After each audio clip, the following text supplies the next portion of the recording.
My name is Callum Price, and if you had asked me a year ago whether I trusted my girlfriend, I would have answered yes without a second thought.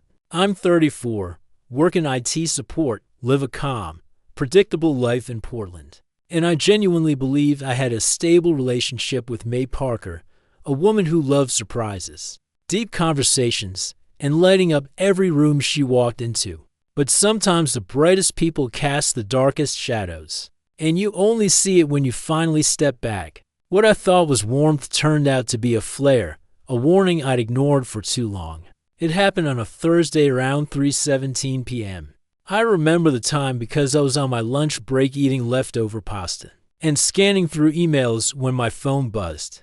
May never texted during work unless something was wrong. I wiped my hands, picked up my phone, and opened her message. Going on a trip with my ex this weekend. Don't be jealous. Just like that. Casual white, like she was talking about buying a candle, not dropping a bomb. I stared at the screen until the words blurred. Read it again and again.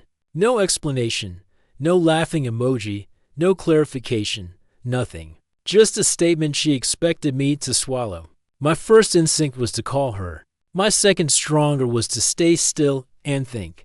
I've learned that panic ruins everything. And something about that message felt intentional, like she wanted a reaction, not a conversation. So, I typed slowly, deliberately. Don't worry, I won't be here when you get back. I sent it before doubt could creep in. For nearly 20 minutes, my phone stayed silent.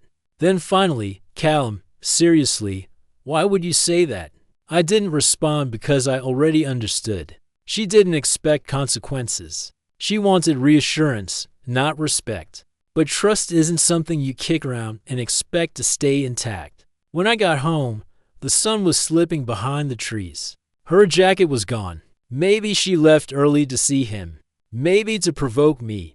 Maybe because she assumed I'd eventually calm down. The apartment looked the same. Her half-finished iced coffee, her shoes scattered near the door, my sweater draped over the couch. But everything felt different. A relationship can feel full one day and hollow the next. More messages came in. You're overreacting. Answer me. Callum, talk to me. Still no apology. I finally replied, we'll talk when you get home. Not because I wanted excuses, but because I needed closure. My own, not hers. 2 hours later, she walked in, frustration painted across her face, trying to look innocent. Are you seriously acting like this? She snapped. Doing what? I asked calmly, expecting basic respect. Sit down, May. She wasn't used to calmness meaning anything other than surrender. But tonight Cal meant certainty. I started quietly. I read your messages. You didn't tell me about this trip because you trusted me. You told me because you wanted to test me. She crossed her arms. He's just a friend. You're blowing this up for nothing. That's the problem. I said nothing. That's what my feelings are to you. Nothing. To her it was harmless. To me it was dismissive. To her, this was a minor decision. To me, it meant she didn't value my trust. May, I said, I don't do half respect. I don't compete with someone's past, and I don't stay where I'm treated like an option. Shock flickered across her face. For once, she realized I wasn't bending this time. I'm leaving, I said simply. Her voice cracked. Callum, you can't be serious. I am. You already made your choice. Now I'm making mine. She stood, paced, muttered, all the usual tactics to regain control. But I wasn't shaken. I had quietly prepared for this moment long before she ever texted me. I'll call you when I get back, she said, finally, desperate. Now, don't, I answered. There won't be anything left to talk about. She sank onto the couch, defeated. She finally understood the one thing she never expected. The quiet ones are the ones who leave without looking back. I grabbed my bag and walked out. The air outside felt sharp, clean, like fresh oxygen after being underwater too long.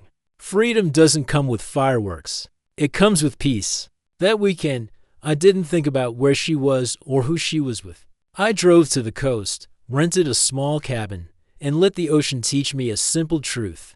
Love isn't just about holding on. Sometimes, it's about knowing when to walk away. By Sunday evening, I wasn't waiting for her. I wasn't jealous. I wasn't angry. I was done. Because once someone shows you their character, you don't need to analyze it. You believe it. And once someone treats you like you're optional, you give yourself permission to leave. And that's exactly what I did.